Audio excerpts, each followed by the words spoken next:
पञ्चभूतसङ्घातसन्तते सन्ततपोषणरक्षणहेतो गमपनि सनिदपमपगमगरि सा पञ्चभूतसङ्घातसन्तते सन्ततपोषणरक्षणहेतो यस्यानुग्रहमात्रेण वयं सज्जास्त्वामुपयाताः नमोऽस्तु धन्वन्तरये।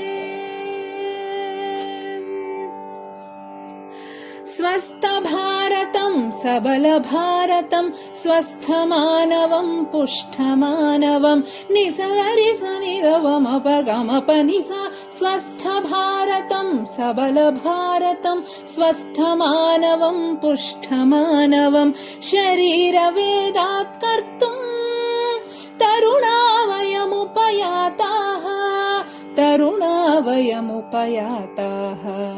नमोऽस्तु धन्वन्तरये। ॐ श्री धन्वन्तरये नमः। ॐ श्री धन्वन्तरये नमः।